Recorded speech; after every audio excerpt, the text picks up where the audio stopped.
Salut à tous, bienvenue sur Temps Mort. Vous le savez, tous les lundis quand il est 21h, nous avons rendez-vous avec l'actualité de la balle orange au Cameroun.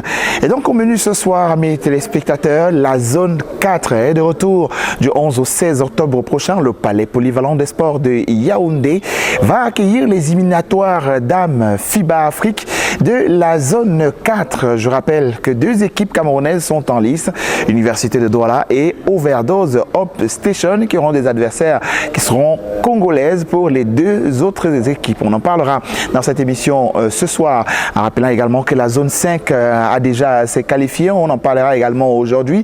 Et bien évidemment, la Basketball Africa League Road to Ball, c'est parti pour la saison 3. Et le groupe B qui va ouvrir les hostilités de cette saison 3 se déroulera donc dans la même période entre le 11 et le 16 octobre prochain, toujours sur les installations de Yaoundé. Également dans cette édition, un programme magnifique.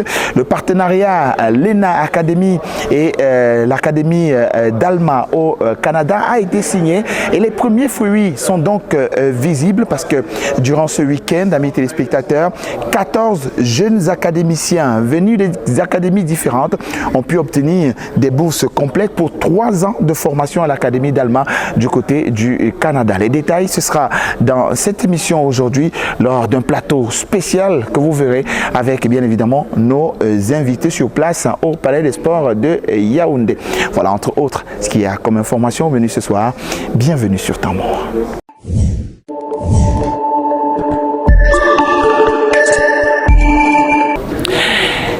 Éliminatoire FIBA Afrique Dames zone 5, les deux qualifiés sont connus à l'issue de 5 journées de compétition.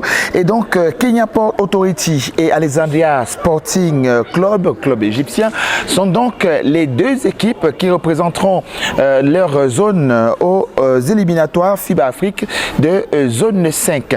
Pour ce qui est de ces équipes-là, je rappelle qu'elles étaient 8 en compétition et les 6 autres malheureusement n'ont pas pu les défier. Rejoindront donc pour l'African Champions Club ces deux équipes, les 4 qui seront en compétition pour la zone 4 ici à Yaoundé, qui se déroulera entre le 11 et le 16 octobre prochain. Je rappelle donc pour le Cameroun, ce sera Université de Douala, Overdose Hope Station et 2 équipes congolaises, à savoir BC Makomeno et Caisse nationale de sécurité sociale CNSS, qui seront donc à Yaoundé pour pouvoir évidemment être dans le duo de tête et décrocher elles aussi leur ticket.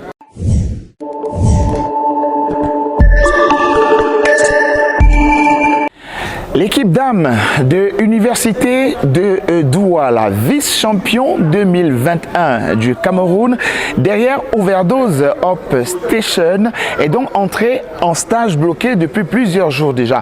Yvan Gouk et ses filles, pour mieux se donner les chances de décrocher leur ticket, sont donc dans leurs installations de Douala en train de peaufiner des stratégies, se donner du temps pour pouvoir se préparer. Nous sommes allés les rencontrer et voilà ce que ça donne.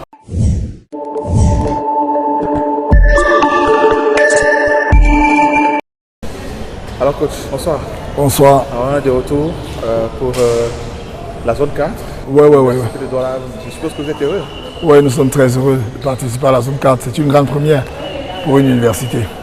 Alors, la compétition internationale, sur le plan local, vous avez tout le temps existé, mais sur le plan international, ça fait du bien d'y aller. Oui, il faudrait dire que c'est une première expérience pour moi et pour toutes les filles aussi. Donc nous allons essayer de nous confronter aux Jeux de l'extérieur, voir comment le basket se joue ailleurs. Ça se passe très bien, il faut dire que le groupe est très serein, je crois que c'est le plus important. Les filles sont galvanisées, motivées, elles veulent pouvoir apporter ce trophée, donc elles se donnent à fond. D'accord. Alors, vos adversaires, est-ce que vous les connaissez? Véritablement pas, nous avons essayé de regarder sur le net. Bon, on n'a pas beaucoup d'informations sur nos adversaires, à part Overdose qu'on connaît ici au pays. Le reste, on ne sait pas contre qui on va jouer. Mais le plus important, c'est de se connaître soi-même. Alors, Yaoundé, ça va se passer comment? Vous comptez partir, arriver 2 jours avant, 3 jours avant? Bon, ce qu'il faut dire, c'est que on veut remercier notre recteur parce que grâce à lui, il a permis qu'on puisse aller à Yaoundé 5 jours avant pour l'acclimatation. Donc le gros du stage se fera là-bas. On a la possibilité de s'entraîner au Palais des Sports pour l'acclimatation des filles et leur adaptation. C'est une grande chose déjà. On espère que ce sera bénéfique pour nous. Alors si on parlait des objectifs du club? Se qualifier pour Maputo et amener notre université sur le grand plan international. Merci.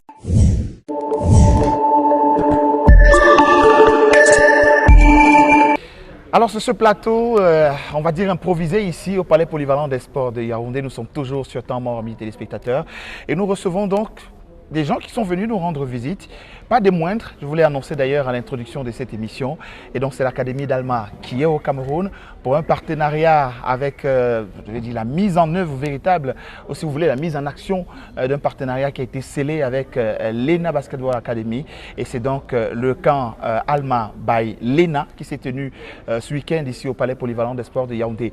2 jours durant lesquels les jeunes venus de plusieurs académies ont pu saisir leur chance. La chance de quoi? On va en parler avec nos panélistes sur le plateau aujourd'hui et juste à côté de moi. Je vais les présenter. Hein. Cyril je vais bien prononcer. Hein. Cyril Pointe-Vino. Oui, j'ai bien prononcé? C'est parfait. Bonjour Cyril. Bonjour. Bienvenue. Je rappelle que vous êtes le CEO et cofondateur de l'Académie d'Alma. Tout à fait. Ça va bien? Ça va très bien. Vous vous sentez bien chez nous au Cameroun? Il fait très chaud, mais c'est parfait. Il paraît que c'est toujours bien quand il fait chaud. Oui. Voilà. Et juste avec vous, donc Simon Leblanc, qui est cofondateur également de l'Académie d'Alma et directeur du programme sportif. Oui. Simon, bienvenue au Cameroun. Merci. Ça va bien? Oui, tout à fait. Première expérience chez nous?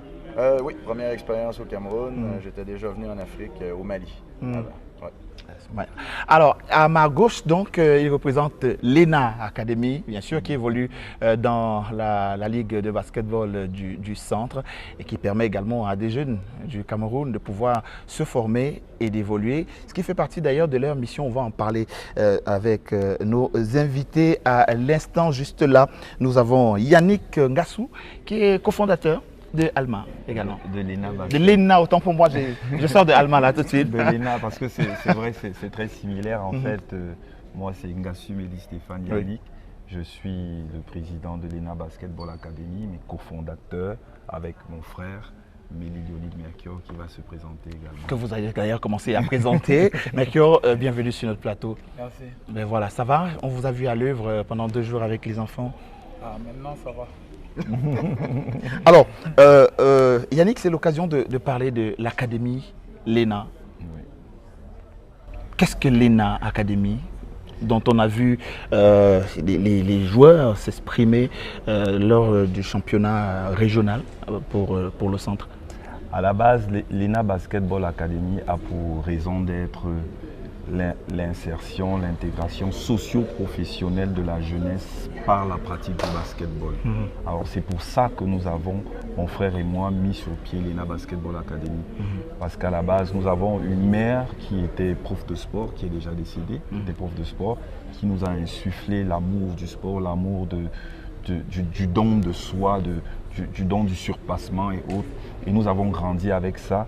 Et pour nous, ça a été tout au long de notre existence jusqu'ici, quelque chose qu'on a toujours voulu partager et transmettre à ceux qui étaient autour de nous. Oui. Et donc, comme Mercure avait beaucoup l'amour du basketball, il aimait vraiment jouer.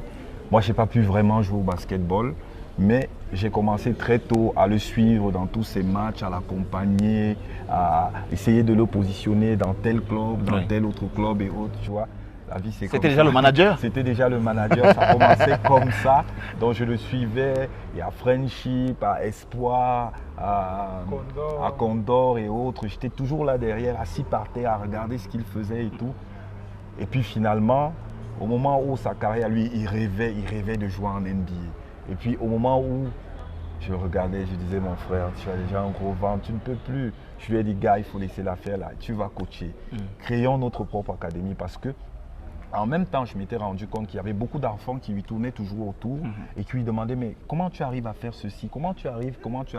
Et il avait toujours du plaisir à expliquer, à dire voici comment ça se passe. Si tu fais comme ça, voici ce que ça va donner. Si tu fais comme ça, voici ce que ça va donner. Et c'est comme ça que de fil en aiguille, vraiment sans avoir eu une formation particulière, je lui ai dit mon frère, il y a des gars là qui ont leur école, créons notre part d'école. Ils n'ont pas 4 mains, ce sont des hommes comme nous. Créons notre école, on va se battre. Donc c'est comme ça que l'ENA Basketball Academy est née. Alors Mercure, vous avez recruté déjà auprès de ces jeunes qui vous tournaient autour? Ou bien à un moment vous avez eu vos propres critères et vous avez commencé la recherche? J'ai commencé avec ces jeunes qui me tournaient autour. À ce moment-là, quand il m'a permis de prendre conscience que en fait, c'était comme une vocation que je repoussais, que je refusais d'assumer. Quand j'ai pris conscience, immédiatement, ceux qui étaient déjà là autour, j'ai commencé avec eux et un a été sélectionné aujourd'hui. Wow. Il était à la naissance du projet. Ça fait combien d'années? Ça fait 6 ans. 6 ans déjà. Entre-temps, est-ce que vous estimez que le parcours de l'ENA, en termes d'ambition projetée, a pu réaliser un certain nombre de points? Avec beaucoup d'avance sur nos projections, à vrai dire. Avec beaucoup d'avance sur nos projections, c'est vrai que éternel, insatiable que l'homme est, on veut toujours beaucoup plus. Mais avec le temps, on va faire beaucoup mieux. Alors, justement, en rappelant qu'un de vos joueurs a été dans le 5 majeur de la saison, dans la Ligue régionale du centre. Et tenez-vous tranquille, amis téléspectateurs, petite surprise. Si vous nous suivez jusqu'à la fin, vous comprendrez de qui on est en train de parler et sa progression jusque-là. Alors, l'ENA Basketball s'est-il limité à pouvoir jouer avec ses enfants, leur apporter 2-3 skills, mais est-ce qu'il y a eu une projection au-delà de ce qui est produit ici sur place depuis des années en termes d'académie ici où les camps sont arrivés, voilà, 2-3 ont eu la chance de partir et puis c'était leur chance. L'ENA, c'est un mix. C'est un mix de je recherche l'enfant qui a le potentiel. Déjà, on a un leitmotiv, c'est une chance au potentiel. Lorsqu'on identifie un enfant qui a du potentiel, vraiment on se décarcasse pour essayer d'apporter le meilleur de nous-mêmes pour lui permettre de vivre ce qui peut s'offrir à lui du fait de ce potentiel. Alors c'est pour ça qu'on n'a pas ménagé nos efforts pour aller au tréfonds du Cameroun, identifier des potentiels de jolis gabarits qui, dans un environnement différent, peuvent exploser. Et c'est donc un peu l'histoire d'Alphonse. C'est donc l'histoire d'Alphonse. C'est un jeune qui a commencé son premier cours de basketball le 3 janvier 2020 et qui aujourd'hui est dans le 5 majeur du championnat senior messieurs. C'est un garçon qui n'a joué qu'un seul match junior. Alors l'histoire de l'ENA, c'est donc ça, c'est identifier un potentiel et compte tenu de notre environnement qui ne permet pas que les enfants commencent à jouer au basketball très tôt, comme chez Simon où à 4 ans, 5 ans, les enfants ont déjà commencé. Et c'est pour ça que techniquement parlant, ils sont en avance sur nous. Nous, on essaye quand on a la chance de tomber sur un enfant comme celui-là, de se dire cet enfant, il faudrait que dans la mesure de nos moyens, qu'on le mette dans un environnement qui lui permette de rattraper autant que cela est possible tout le retard qu'il a.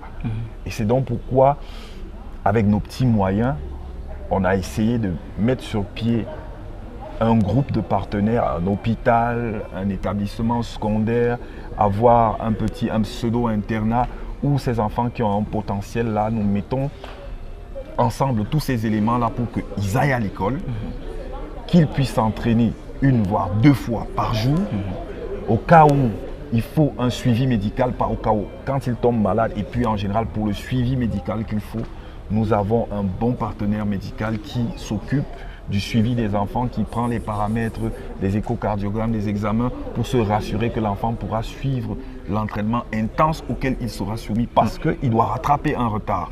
Et donc il ne faut pas le blesser. C'est un enfant. Donc voilà un peu l'ENA, voilà un peu le projet l'ENA. D'accord. Et derrière, donc, il y a eu des partenariats qui sont noués avec une académie qui s'appelle Alma Academy. On les a sur le plateau. Si on les a avec nous aujourd'hui, ça veut dire que tout est pratiquement scellé. Si on a ce projet qui s'est déroulé ici durant 2 jours, ça veut dire que tout est pratiquement scellé. Où est-ce que vous êtes allé les chercher? Ou c'est eux qui sont venus vous trouver?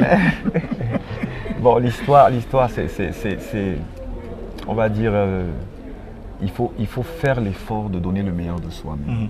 Nous avons un enfant qui est passé par l'ENA, qui a été formé et qui est arrivé au Canada et qui, du fait de ses compétences, a attiré l'attention. Oui. L'attention de ceux qui sont autour, de ceux qui se rencontrent. Et c'est comme ça que Alma a voulu savoir, mais d'où est-ce que vient cet enfant? D'où est-ce que vient cet enfant?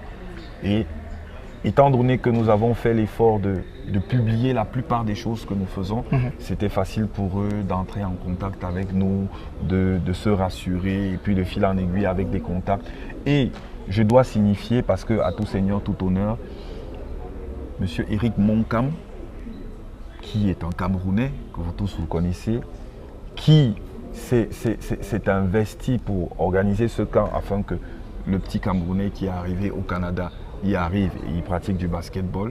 C'est Éric Moncam, par son entremise, que ce petit est monté, ce petit a été vu et les Canadiens ont été convaincus de ce qui peut avoir quelque chose de bon au Cameroun. Oui. Donc voilà un peu le link. D'accord. Et donc les Canadiens, pour partir de cette appellation, ont donc vu ce qui s'est passé au Cameroun et comment ça s'est passé le contact? Ben, le contact a été par l'entremise d'un ami avec lequel j'avais fait la première académie. Donc, un peu là, pour vous donner le topo complet, là, qui était l'historique, un peu là, de la première version de l'Académie d'Alma, qui était de 2012 à 2014. À l'époque, ce qu'on voulait, c'était vraiment de sortir les jeunes Québécois, principalement, de leur milieu de vie, de Montréal, de Québec, des grands centres urbains, pour les sortir des distractions urbaines. Oui. Et s'assurer qu'ils se concentrent sur les études et le sport. Alma, c'est une petite ville, 35 000 habitants, il n'y a presque pas de boîte de nuit. Puis généralement, quand on recrute des espoirs comme ici, sont facilement observables dans la communauté. Et ce sera difficile pour moi de vivre là-bas. Sans boîte de nuit. Je peux facilement m'ennuyer, Melchior. C'est surtout pour vous, je pense, le mois de janvier et février à moins 30 degrés qui est le choc. Mais bon, de fil en aiguille, tout ça pour dire que à l'époque, j'avais fondé l'académie avec un ami d'enfance. Bon, lui nous a mis en contact ensuite là, avec Yannick et Léna en disant, regarde, là-bas, il y a une bonne académie, un gars justement là, qui est au Québec, qui joue au séminaire Saint-François. Ça serait intéressant là, que tu leur parles. Il est structuré, il cadre bien avec toi, au niveau de la rigueur puis de l'organisation, du sens organisationnel. Donc là, moi, de fil en aiguille, j'ai parlé avec Cyril et bon, on est arrivé au stade de OK, on fait notre voyage de recrutement, on va aller voir sur le terrain avec quelle académie on veut travailler, avec la nouvelle académie. Donc, tu sais, on a arrêté en 2014, la première académie est partie au cégep de Thetford et maintenant est un peu dissoute. L'académie en tant que telle n'existe plus. Mais bon, à partir de 2019, j'ai remis ça en branle au cégep d'Alma. Au début, j'étais un peu tout seul. Et ensuite, Cyril est arrivé. C'est quelqu'un qu'on a connu. C'est un peu des concours de circonstances, des rencontres imprévues. Oui. C'est toujours les meilleurs, là, dans le sens où ça donne des liens intéressants au niveau de la personnalité. Dès qu'on voit que ça clique, ça amène à des beaux projets. Cyril est arrivé, il a dit « Simon, je pense que je pourrais t'aider à développer ton académie qui ne serait pas dépendante du cégep d'Alma. Donc, ça serait notre entité distincte et on pourrait avoir comme partenaire le cégep. Donc, là, tu coaches les équipes du cégep, mais on pourrait prendre la gestion des équipes et développer un club à part. Donc là, on est arrivé avec l'Académie d'Alma. On se dit, à notre première saison, il faut avoir des joueurs de qualité. C'est ça. Il faut améliorer notre recrutement. Puis déjà, on avait un recrutement qui était fort de par les joueurs qu'on avait fait recruter dans la première académie. On avait une réputation qui s'était construite à l'international, avec Chris Boucher notamment, qui joue dans les Raptors de Toronto à NBA, mais aussi 8 autres joueurs, 8 autres étudiants athlètes plutôt, qu'on a réussi à les placer au niveau professionnel. Et 25 au total, en seulement 2 ans, d'avoir des bourses universitaires, que ce soit au Canada ou aux États-Unis.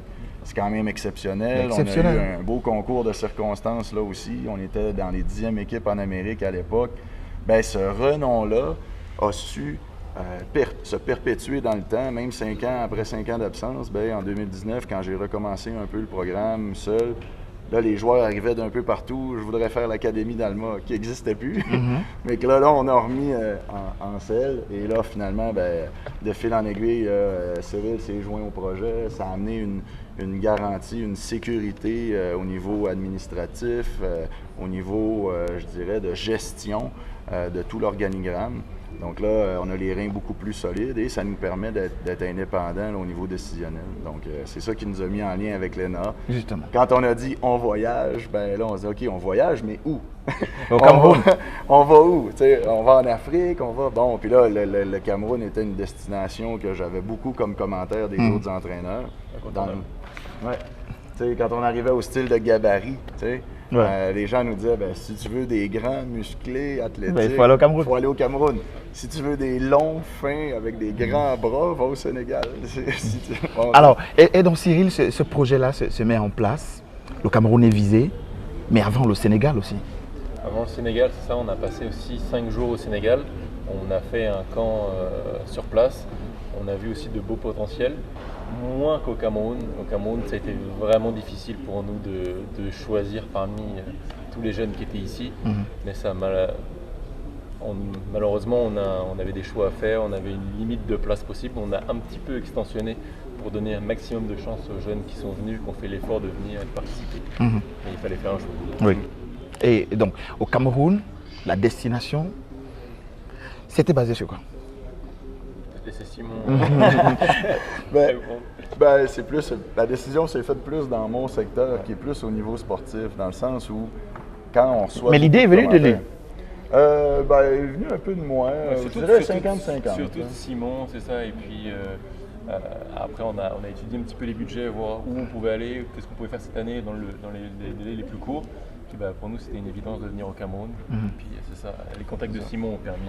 C'est ça, on travaille vraiment de pair, là, dans le sens où moi, je regarde au niveau sportif où sont les avantages.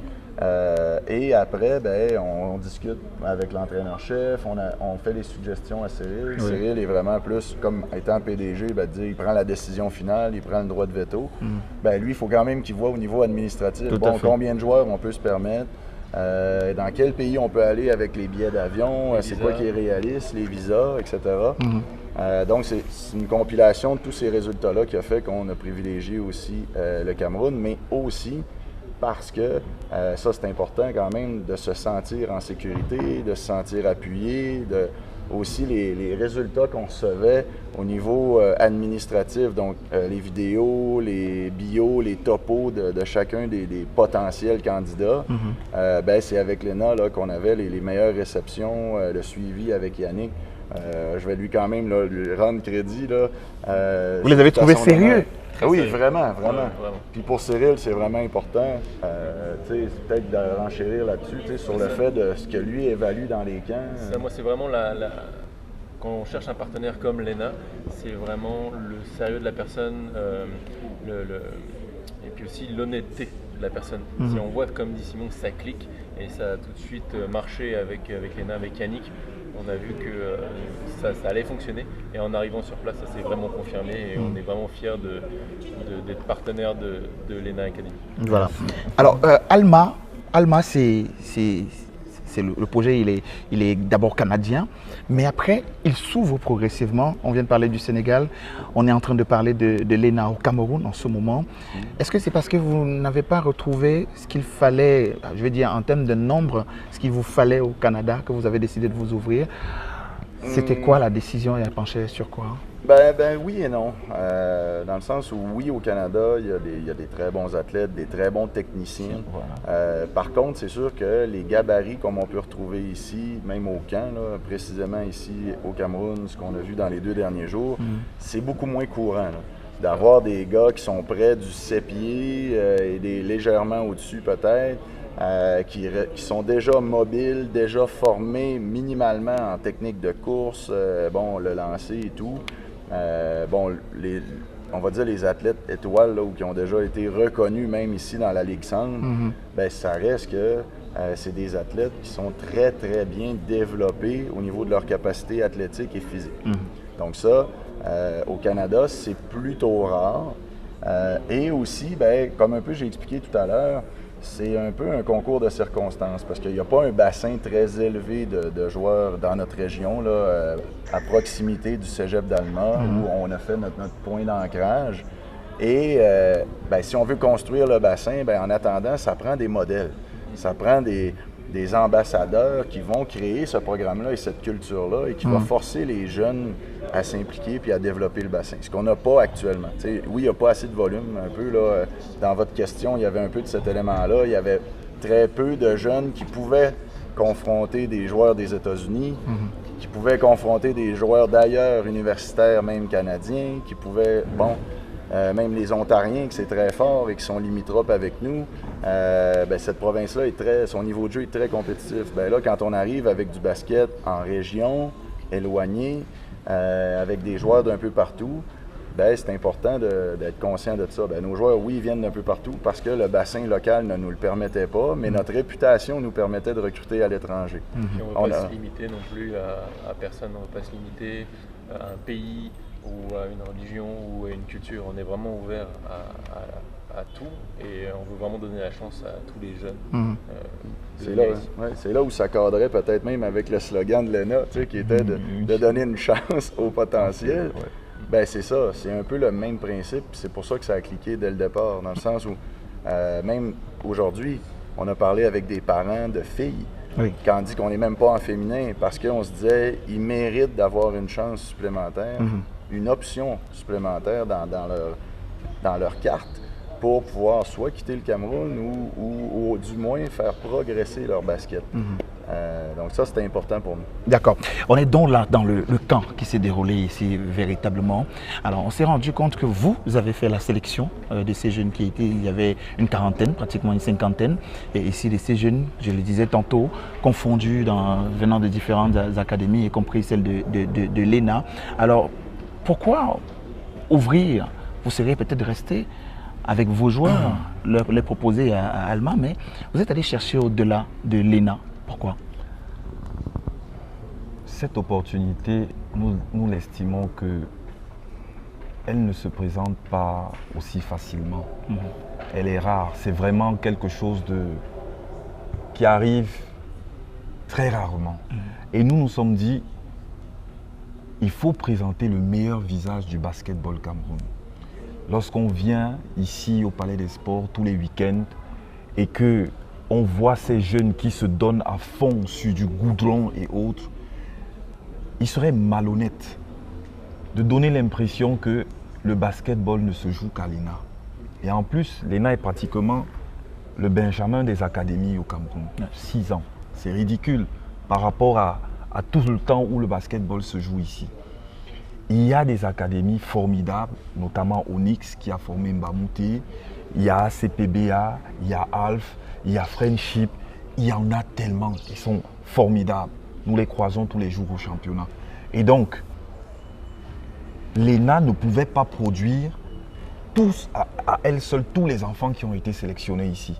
Et ça aurait été malhonnête aussi du point de vue de nos amis qui auraient fait ces efforts de venir pour voir quelque chose de pas aussi attrayant que ça. Alors il fallait, c'était un devoir et même une chance d'ouvrir cette opportunité à tous ces jeunes qui le méritent. Et ce serait même fou de priver cette chance-là à ces enfants pour un coach qui se lève tous les matins, qui est sous le soleil, qui travaille avec des enfants. Et lorsque l'opportunité pour ces enfants de briller, d'aller jouer ailleurs se présente et de le leur refuser, pourtant ils ont ce talent. Ce serait mentir en face de notre refrain qui est une chance au potentiel. C'était l'occasion de donner une chance à tous les potentiels qu'il y a ici. C'est pour ça que nous n'avons pas hésité de sélectionner, bien sûr, en respectant les contraintes de fourchette d'âge, de niveau scolaire, parce qu'il faut être inscrit à l'université. Nous savons qu'il y a beaucoup qui sont même encore meilleurs et qui auraient pu être là, mais qui ne respectaient pas forcément tous les critères énoncés. Alors vous les côtoyez tous les jours, hein, et je suppose que vous aviez déjà votre petite idée de ce qu'il fallait en fonction des exigences également de Alma qui est arrivé. Mais est-ce que c'était facile? Ce n'est jamais facile. Même pour la dernière sélection tout à l'heure, il y a comme le disait coach Simon, il y a toujours beaucoup d'hésitation face à autant de potentiel. c'est une sélection qui doit se faire et à chaque fois, c'est pas facile. C'est pas facile. Mais voilà, vous en avez produit une cinquantaine donc, qui sont retrouvés ici. Avec les coachs, ça a été ouvert parce que généralement les coachs aussi, c'est pas évident qu'un coach vous laisse. Hein. Il y a un peu de protectionnisme. Oui, protectionnisme bien évidemment parce qu'il travaille au quotidien là-dessus. Mais après vous venez lui dire, bah, écoute, on va l'amener à un camp, nous sommes derrière. Après il se dit, mais on vient me prendre l'enfant. Ça, à ce niveau, il n'y a pas eu ce conflit-là. Bien, en fait, la réaction de ces coachs en tant que responsable d'académie, elle est légitime. Mais nous avons fait l'effort nécessaire pour les sécuriser. Oui. Parce que la liste qui a été produite essayait de, justement, la liste identifiait l'académie de provenance de l'enfant. Et j'entrais en contact avec le coach. Il y a même des coachs qui étaient au courant longtemps avant, à qui j'avais dit, j'aurais besoin des enfants de chez toi qui sont dans telle fourchette et que j'ai vu briller au championnat. Donc, j'ai fait l'effort de présélectionner avec mon frère, avec Mercure, le coach Mercure. Nous avons choisi les enfants du fait de leur performance et nous sommes allés vers les coachs pour leur dire, nous aurons besoin de vos enfants. Et donc, maintenant, il y a des enfants avec lesquels nous causons, nous discutons régulièrement à la fin des matchs parce qu'un enfant a beau être dans un autre club, mais ça ne nous empêche pas de l'apprécier, de lui dire petit, essaye de faire ceci dans ton jeu, ce sera plus intéressant.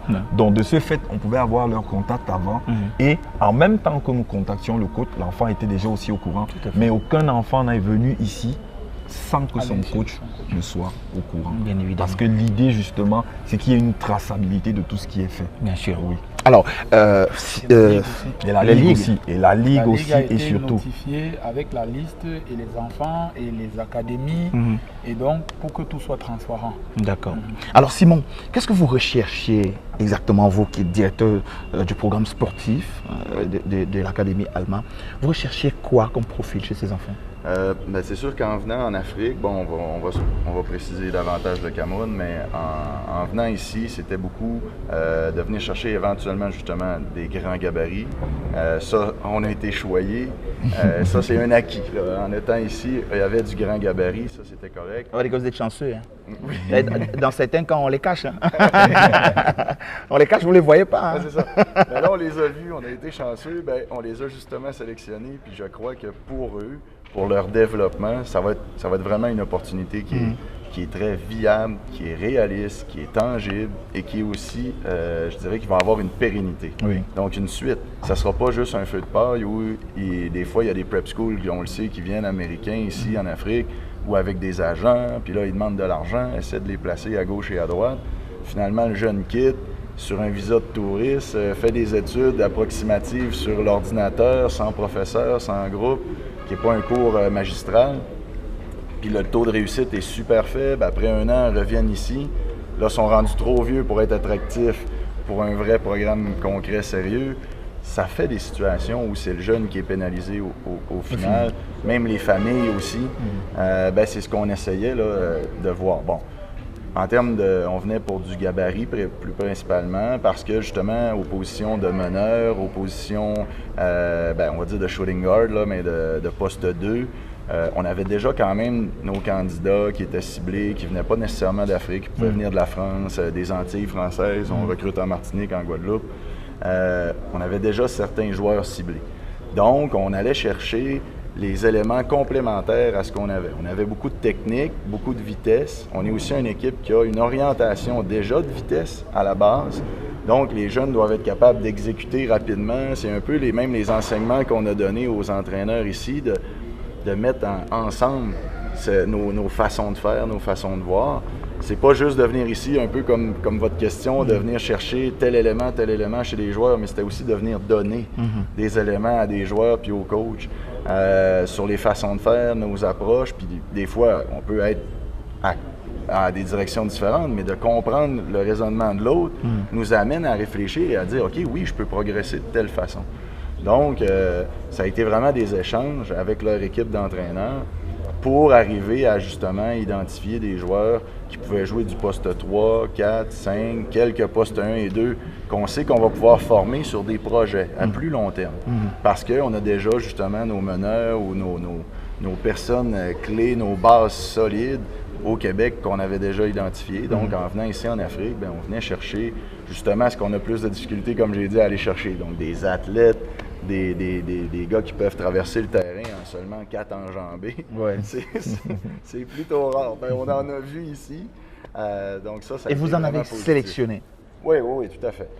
Puis comme Cyril a dit, ben, on en a sélectionné même plus que ce qu'on avait budgété. Vous êtes venu sélectionner combien? Ben, au départ, on prévoyait d'avoir un 8 maximum, mais on s'était mis une marge de manœuvre. Quand j'avais parlé avec Yannick, j'avais dit réalistement peut-être 6. Puis finalement, ben là, on arrive au stade. Bon, c'est sûr qu'il y a aussi un concours de circonstances. On a travaillé aussi des programmes d'études parce que nous, on paie pour la scolarité de chacun des candidats. On va arriver à ça. OK. Ben, le fait de faire ça, ben, en ayant d'autres programmes, on a eu plus de candidats. Donc, on est allé vers un 14. 14? Oui, 14 qu'on a pris d'ici, qui viennent d'un peu partout, pas seulement de l'ENA. Là. Vraiment, il y en a pratiquement, je pense qu'il y a au moins un par club, puis c'est un pur hasard. Là. Oui. On est arrivé avec pratiquement un par club, puis une belle représentation de ce qui se fait au Cameroun, je crois, là, ou en tout cas des commentaires qu'on reçoit à gauche et à droite. Donc, on est super satisfait. Alors, 14 jeunes qui ont été sélectionnés, 14 qui bénéficient justement d'une bourse complète. Si on en parlait dans les détails, Cyril, qu'est-ce que vous allez en faire véritablement? C'est-à-dire que les bourses qu'on offre, ça va couvrir les frais d'hébergement, la nourriture et aussi les frais de scolarité. Ce qu'il faut compter à peu près pour 3 ans d'études au Canada avec nous, ça correspond à peu près à une bourse de 60 à 70 millions de CFA par jeune qu'on investit. Donc, x 14, au total. Okay. Au total, x 14, faites le calcul, ça fait quand même une très belle somme. C'est pour ça qu'aussi au camp, on n'étudiait pas uniquement les capacités sportives et athlétiques, mais aussi la mentalité et le leadership positif que disait Simon. Parce que si on voit un jeune qui est très athlétique, très fort, avec beaucoup de talent, mais qui est toujours négatif, on ne le choisira pas. Parce que ça peut être quelqu'un qui va miner le groupe et tirer le groupe vers le bas malgré son talent. Pour nous, c'est très important pour ça, parce qu'on veut vraiment des leaders positifs dans notre académie et qui vont être capables de retransmettre ça aux générations futures. Puis on a été un peu pris par victime un peu du succès aussi de l'événement, dans le sens où justement, on avait en tête un chiffre beaucoup plus bas. Avec les discussions, on n'arrivait pas à trancher. On a eu des discussions assez fermes au niveau budgétaire de dire, bon, ben là, ce qu'on fait, là, on est confronté à la réalité qu'au Sénégal, il y avait quelques bons candidats, au Cameroun, des bons candidats, mais un surplus de bons candidats ici. On gère comment? Ben là, on s'est dit, gars. On ne peut pas se permettre de les laisser passer, parce que c'est pareil, certains commencent à être arrivés un petit peu juste au niveau de l'âge. On s'est dit, attendre un an de plus pour eux, ça serait peut-être les perdre et on n'arrive pas à les pousser à leur plein potentiel. Après, certains qu'on n'avons pas choisis, qui étaient beaucoup plus jeunes, où là on s'est dit on peut leur laisser un an de perfectionnement avec l'ENA ou d'autres académies pour les arriver à leur plein potentiel, pour vraiment leur dernier petit coup de polish avant de pouvoir les envoyer professionnels. Donc, ils iront à l'école, ces jeunes? Tout à fait. Obligatoirement. Au collège d'Allemagne. Au collège d'Allemagne. Oui, pour la plupart. C'est important peut-être de nuancer le terme collège d'Allemagne. Et académie d'Allemagne. Oui, voilà. Parce que souvent, la connotation collège pour vous dans votre système français, c'est très jeune. Oui. Bon, pour nous, c'est cégep. Donc, c'est une période transitoire entre la fin du lycée, après avoir eu le bac, et nous, l'université.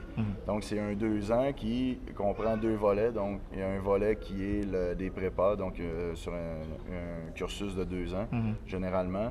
Et des volets techniques, donc c'est des diplômes qualifiants qui donnent accès au marché du travail tout de suite.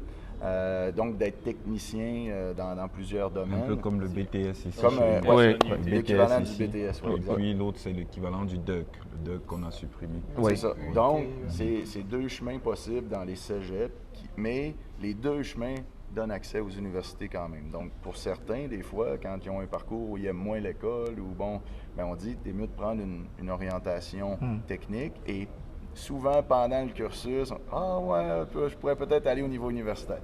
Donc ça, c'est le tremplin d'un cégep. Le cégep, avant, avait les 2 équipes de basket.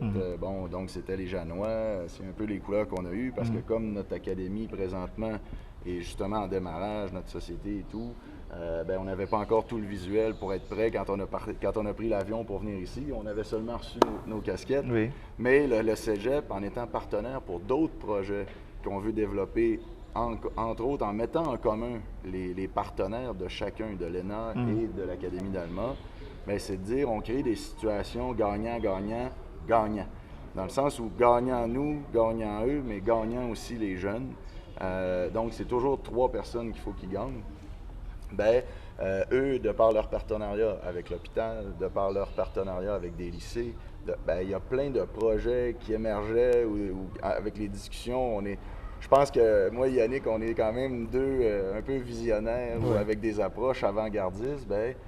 On arrive, puis même aussi des fois Cyril, dans la gestion, dans la façon de faire, arrive avec des trucs nouveaux. On s'est dit, pourquoi pas mettre en commun ces contacts-là, ce réseau-là de partenaires. Donc, le Cégep, qui n'est pas l'Académie d'Alma, peut quand même travailler via nous avec l'ENA et leurs partenaires. Donc, de travailler avec l'hôpital pour faire des stages de mobilité étudiante qui ont des liens avec les programmes d'études. On comprend, parallèlement. Parallèlement. Voilà. Mais vous avez dit quelque chose tout à l'heure. Alors, ces enfants, vous les prenez 3 ans, ils vont devenir peut-être des pros pour certains d'entre eux ou une autre carrière, mais restons dans la mesure où ils ont réussi dans le monde sportif. Alors moi, je vais vous dire tout de suite, nous on a un problème ici. Quand je dis nous, c'est que je me mêle au coach et à tout ce qui existe ici comme académie. C'est que dès que l'enfant il est formé et qu'on est venu avec des programmes comme ça, on l'amène tout de suite, c'est bien, c'est tout ce qu'on veut pour lui d'ailleurs, raison pour laquelle on le forme. Mais après, quand il est parti, le lien a coupé avec le club et tout ce qui devient derrière. Ça veut dire qu'il devient une multinationale où il n'y a que les autres qui en profitent et ceux qui auront travaillé à la base. On ne sait même pas s'ils existent. D'ailleurs, on change même d'ailleurs. Son fichier change. Quelque part, on ne sait pas où. Peut-être entre ici. Peut-être entre ici, je ne sais pas, quelque part dans les airs quand il est parti. Et puis, les académies ici en souffrent. Il faut la passion de ces coachs que je suis depuis plusieurs années déjà pour pouvoir continuer à travailler. Est-ce que dans le cadre de votre partenariat, celui que vous avez installé déjà, cette approche-là va être considérée de telle en sorte qu'il n'y ait plus cette souffrance-là? Ça va vraiment être mis en avant. On a beaucoup parlé avec Yannick avant et puis surtout ces derniers jours où on veut vraiment mettre l'accent sur l'historique complet du jeune. C'est-à-dire qu'on va faire un fichier complet qui va être certifié, qui sera prêt, où ça va partir de sa ville d'origine avec le nom de ses parents et ensuite tous les clubs par lesquels ils sont passés avec les durées de chaque club auquel il a joué. Parce que pour nous c'est vraiment important qu'il y ait une reconnaissance même si c'est quelques semaines ou quelques mois, c'est important qu'il y ait une reconnaissance pour chaque personne qui a aidé ce jeune à arriver ici. C'est vraiment très important pour nous. Puis pour rebondir sur ce que vous avez dit aussi au début, on met aussi l'accent sur les études. On ne veut pas uniquement des athlètes, on veut aussi des étudiants et principalement des étudiants. C'est-à-dire que si ces jeunes ne réussissent pas leur cours, ils n'iront pas jouer. C'est vraiment important pour nous que les parents en soient conscients, qu'on met vraiment l'accent sur les études en priorité. Parce qu'une carrière peut vite s'arrêter ou ne jamais démarrer. Et on veut que ces jeunes aient une porte de sortie avec un diplôme et un métier. Super, super. On a envie de dire que c'est un ouf de soulagement pour vous, hein, coach? Bon, il faut dire que c'est une préoccupation lancinante que nous avons portée pendant longtemps, c'est-à-dire ces enfants. Lorsque vous arrivez chez le papa d'Alphonse, que vous traversez le Logone, comme vous voyez Mercure dans la pirogue, et qu'il arrive devant ce papa et lui dit « Papa, donne-moi ton enfant.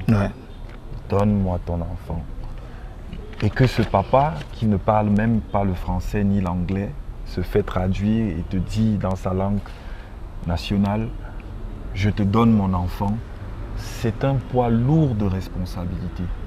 Et donc quand vous recevez cet enfant et que vous l'avez au quotidien dans la maison, il devient votre enfant et vous devez faire les bons choix à chaque fois pour lui.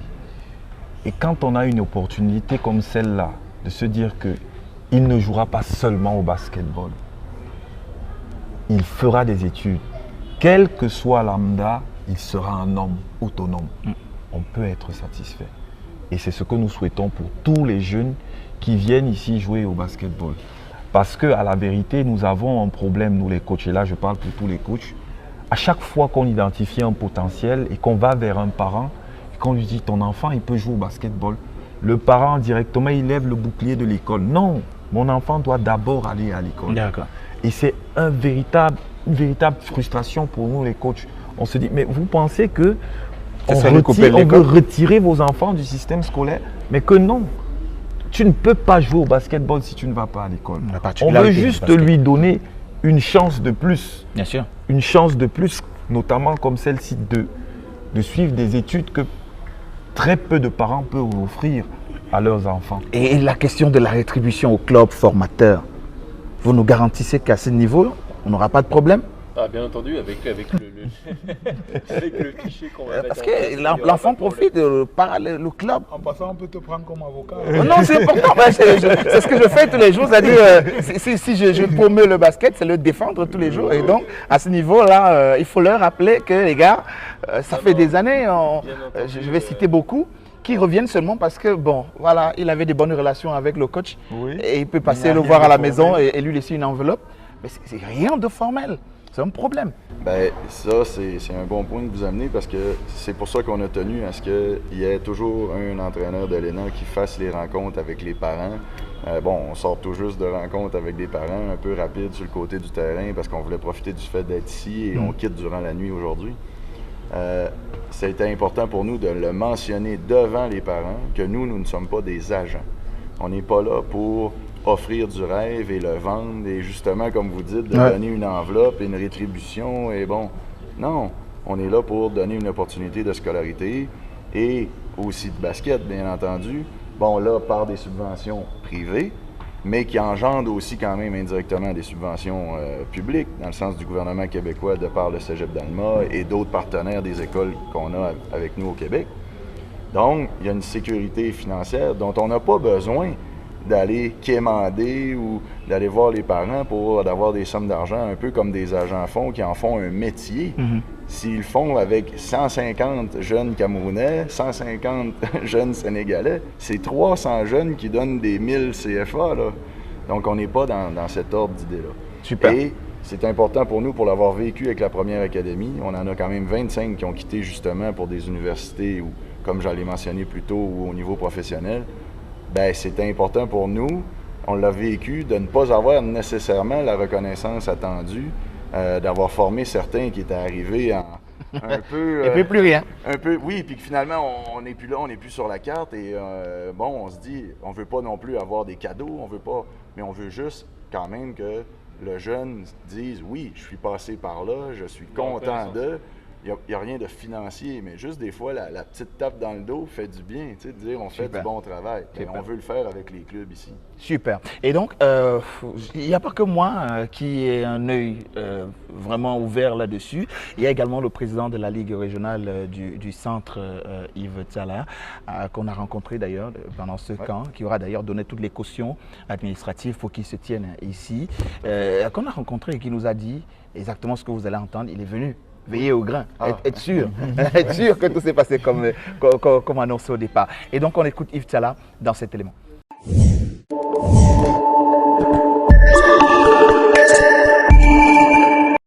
À présent, quelles sont vos impressions suite à ce camp de l'ENA, de Alma by l'ENA? Mais je suis venu voir parce que j'ai reçu tous les dossiers.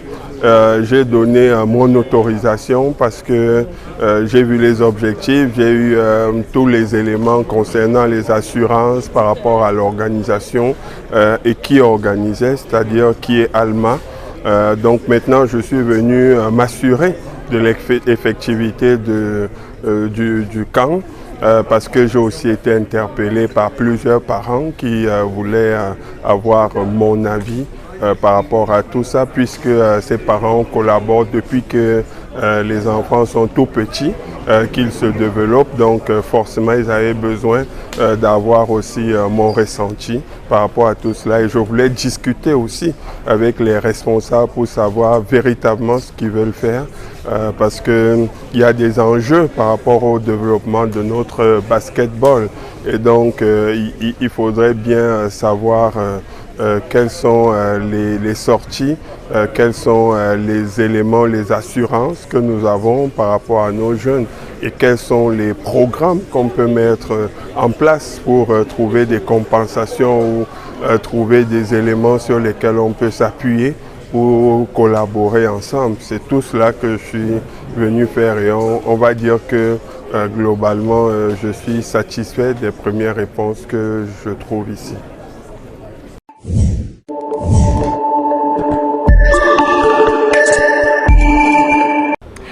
Et voilà, vous avez écouté le président Yves Talla et donc avec la parole de nos invités ici, on est sûr que tout va bien, mais rassurez-vous, on va surveiller tout cela. Et donc on le disait, les familles seront également impactées parce qu'investir autant de moyens pour un enfant à l'étranger, on le sait, c'est pas du tout évident pour certaines familles. Et donc, amis téléspectateurs, vous imaginez bien qu'une opportunité comme celle-ci n'est que la bienvenue pour les parents qui ne peuvent que dire merci. D'ailleurs, on les a rencontrés. Ils sont venus ici vivre eux-mêmes les décisions finales de ces coachs, si oui ou non leurs enfants seront sélectionnés. Et nous avons choisi de discuter avec ceux dont les enfants ont été sélectionnés. C'est tellement émouvant, je vous propose de regarder.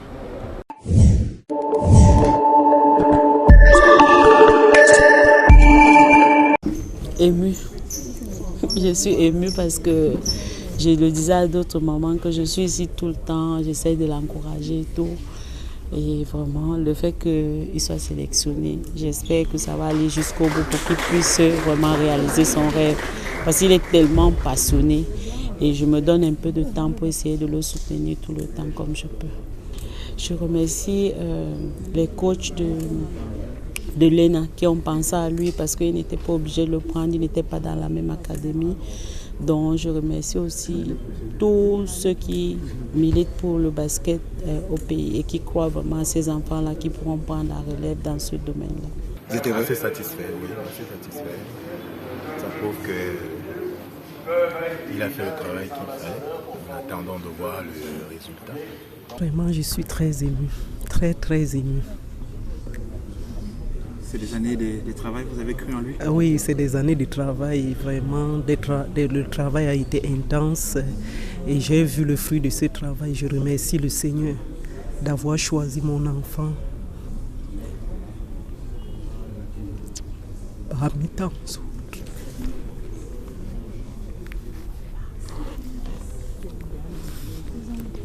Parmi tant d'autres. C'est les difficultés? C'est l'émotion. C'est l'émotion. Parce que ça, c'est un moment vraiment tant attendu. Je remercie vraiment le Seigneur. C'est tout ce que j'ai à dire. Parce que seul le Seigneur a le dernier mot. Je ne pouvais pas imaginer qu'un jour mon fils pouvait être parmi les meilleurs. Merci.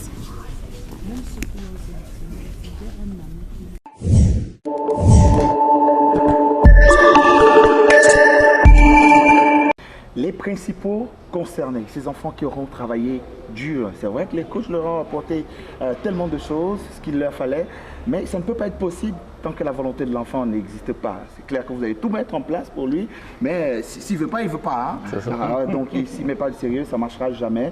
Et aujourd'hui, moi je m'adresse particulièrement à ces autres enfants qui nous regardent, qui n'ont peut-être pas eu vent de ceci à travers le Cameroun, et qui comprendront qu'à travers le travail essentiellement, on peut bénéficier des opportunités comme celle-ci. D'ailleurs, le partenariat est en train d'être scellé. On va encore en reparler dans un instant. Et vous voyez que 14 d'entre eux verront justement leur jour différent désormais, dans un cadre beaucoup plus développé que celui-ci, qui est d'ailleurs souhaité par leur coach à la base et apporté par les partenaires de l'ENA Academy. Je vous propose de les écouter, amis téléspectateurs. Ils nous renvoient leur joie dans cet élément.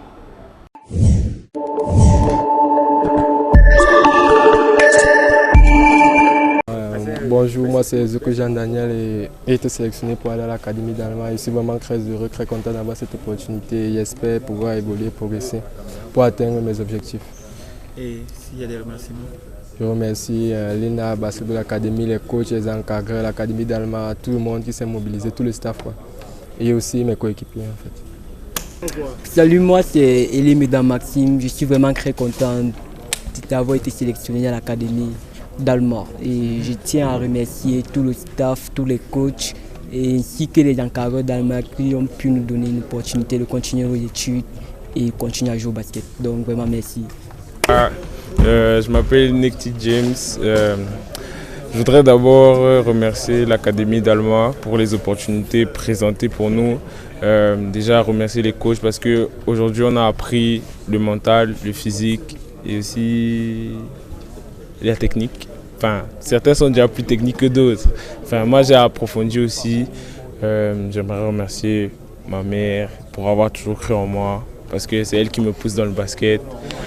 J'aimerais remercier aussi mes encadreurs, tous ceux qui m'ont poussé. Il y a des moments où j'ai voulu flancher, mais bon, je suis resté fort.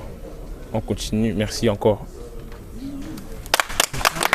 C'est un génie.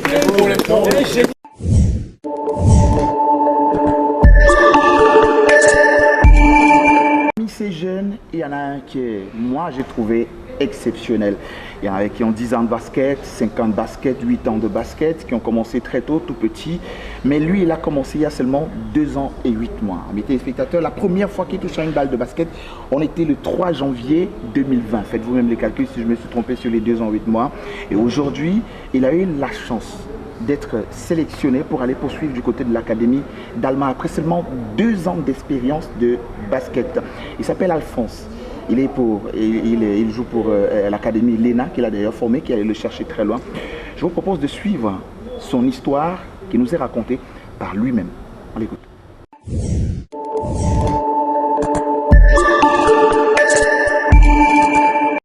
Moi, je m'appelle Zina Ousmane Alphonse.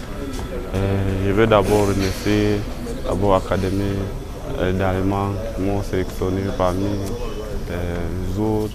Et je suis d'abord fier de moi-même parce que tout le travail est difficile, toute la période difficile que j'ai traversée. Et aujourd'hui, je suis sélectionné parmi les meilleurs. Bon, je suis content avec mes coachs, mon génie, qui m'ont subi des joueurs au basket, m'ont formé jusqu'à aujourd'hui que l'Académie allemande vient organiser les camps ici au Cameroun pour me présenter devant et pour que mes soeurs soient ici fiers de eux. Alors tu penses à ta famille ce soir qui est très très loin. Ah oui, ton histoire est quand même assez particulière. Ah oui. Toi c'est même pas 3 ans de basketball depuis ta première touche de balle. Et aujourd'hui tu arrives à ce niveau, tu as ces différentes opportunités. Ta famille forcément elle est très heureuse.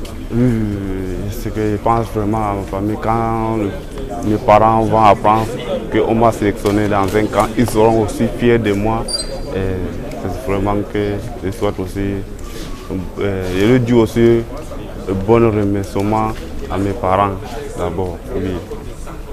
Raconte-nous ton histoire. Bon, mon histoire, bon, avant, je ne jouais pas au basket. Bon, je faisais l'athlétisme, je faisais la lutte traditionnelle. Bon, c'était au extrême nord. Et quand je suis arrivé au lycée, je ne savais pas s'il y a le basket qui existait au monde ou pas, je ne connaissais pas. Et mon père, il est arrivé quelque part, il avait raconté, quelqu'un avait dit que comment tu as un fils grande taille et comment tu ne l'amènes pas dans une académie de basket pour qu'il joue. Il a une bonne taille pour jouer au basket, pourquoi tu le laisses pour aller faire l'athlétisme ou bien la lutte traditionnelle? Quand mon père est arrivé à la maison, il a commencé à me dire ça. Il dit que papa, je ne connais pas s'il y a le basket, je ne connais pas. Je connais seulement le volley et le hand, mais je n'ai jamais joué à ça. Bon, si tu me proposes ça, papa, je suis d'accord. Bon, si tu peux m'amener, bon, on peut aller. Bon, il m'a amené et avait trouvé un coach. Bon, c'est un prof, mais il enseigne le basket. Bon, il montre seulement, c'est un vieux. Bon, là, on commence à me montrer comment on tape la balle. J'ai fait seulement 2 semaines. Après, il y avait le coach Melchior. Et il y avait là-bas, dès qu'il m'a vu, il a dit que non, petit, tu joues au basket depuis quand? Il dit que je n'ai jamais joué au basket, c'est seulement que 2 semaines que j'ai commencé à jouer. Parce que c'est mon père qui a amené chez le BCC et il a commencé à me montrer le basket. Il m'a dit que donc, je vais repartir, après tu vas monter à Yaoundé pour venir jouer le basket avec moi. Je vais te montrer comment tu vas jouer au basket et tu as la potentiel, tu peux arriver où tu veux. Bon, il a causé avec mon père, tout, ils ont organisé et mon père a accepté. Il m'a fait monter avec lui. suis arrivé ici. Aujourd'hui, il y a 2 ans, 8 mois de basket. Je n'ai même pas encore déporté ça. Et aujourd'hui, je suis sélectionné et je suis vraiment fier. Bon, je suis content. Et je remercie tout le monde.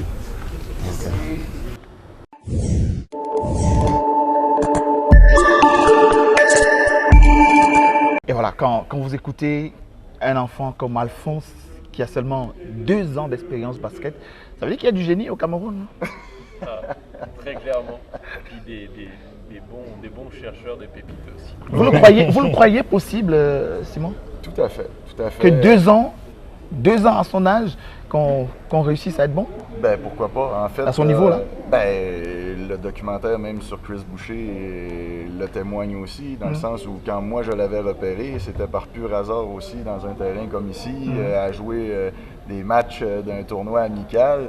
Et après, bon, quand il est arrivé, il était même moins avancé qu'Alphonse actuellement, à peu près dans la même tranche d'âge. Je pense que l'histoire peut quand même être un parallèle similaire, donc vraiment intéressant. Donc oui, je crois que c'est possible, absolument. Il est développé beaucoup plus techniquement même que certains qui ont eu un très beau parcours dans notre première académie. Pour un joueur de cette stature-là, son développement technique est quand même avancé, sa touche de balle, mais je dirais aussi son instinct. Puis ça, son instinct, ça s'achète pas. On l'a ou on l'a pas. C'est inné en nous. Ça fait partie de notre personnalité. Ça, je crois qu'il l'a. C'est un homme de peu de mots, mais sur le terrain, il s'exprime. Il donne beaucoup. et donc voilà qu'ils vont partir bientôt. Le temps certainement que la paperasse se fasse, j'imagine. Ça va être très important, c'est ça, dans les prochains jours, que tous les jeunes aient un suivi très rigoureux et qu'ils avancent assez vite pour faire leur démarche administrative. Parce que pour venir au Canada et au Québec, c'est de longues démarches, mais Simon va être présent avec eux tous les jours pour répondre à leurs messages de jour comme de nuit, bon naissant, pour les aider dans toutes leurs démarches et toutes les étapes. Et vous nous rassurez que vous allez revenir? Bien sûr. Tout à fait. Chaque année. On vous le confirme. Oui, chaque année on va revenir.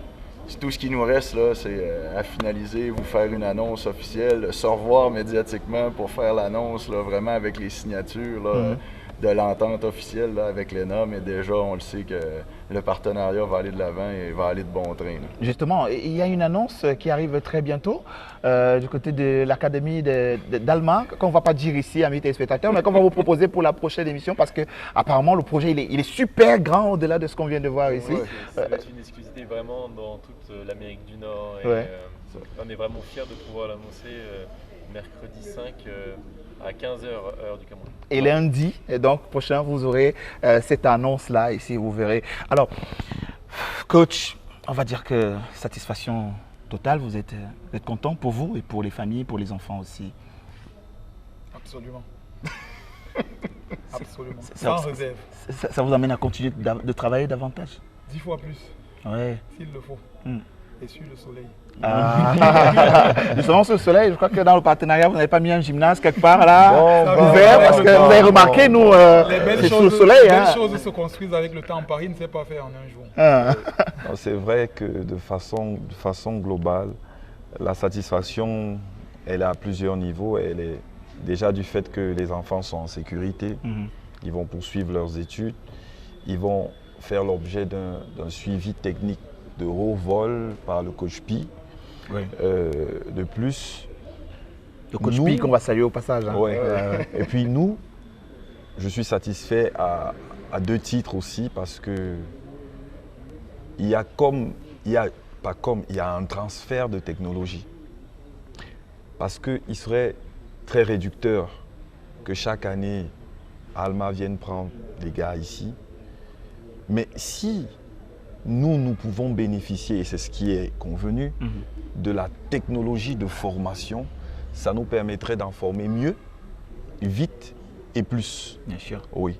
Et donc, ajouter à cette technologie, ce transfert de technologie, quand les infrastructures arrivent, ça nous fait aller encore à une vitesse exponentielle. Donc, je peux être satisfait, vraiment satisfait. D'accord. Alors, merci beaucoup, messieurs, pour ce travail et d'encourager, parce que je suis sûr que beaucoup d'autres académies verront un espoir renaître à travers ce projet que vous avez donc finalisé avec l'Académie d'Alma. Simon, Cyril, merci d'être venu par ici. J'espère que vous aurez passé un bon séjour au Cameroun. Ah oui, tout à fait. Les gens sont aussi sympathiques que vous. Et donc, merci de nous apporter tout cela. On se retrouve très bientôt. Ce serait cool de pouvoir suivre ces enfants et de voir comment ils seront intégrés le moment venu. Exactement. On verra comment le faire, voir comment ils s'intègrent, parce que c'est la première partie. La seconde étape, c'est vraiment matérialiser tout cela sur place. Et j'espère qu'on pourra faire ça. Dans tous les cas, beaucoup de courage à vous et que Dieu bénisse vos projets pour la suite. Et revenez quand vous voulez. Et donc c'est terminé pour cette autre édition de Temps Mort, amis téléspectateurs.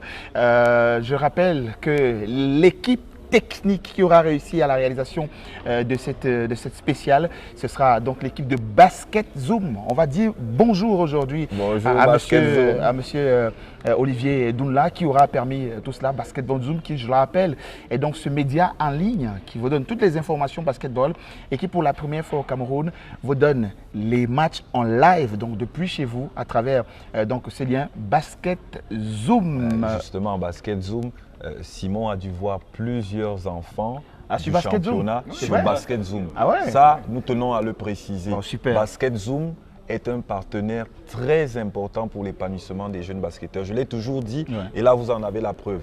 Simon a vu Maxime, sont partis d'ailleurs il connaît ta voix.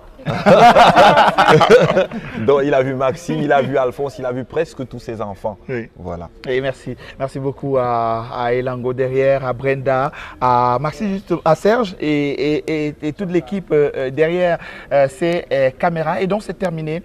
Et pour nous dire au revoir, nous généralement on fait le signe du temps mort. Parce que l'émission c'est temps mort. Temps mort c'est donc terminé. Alors on fait le signe. Voilà. Allez, temps mort c'est terminé. On se retrouve lundi prochain pour une prochaine édition. Salut à tous.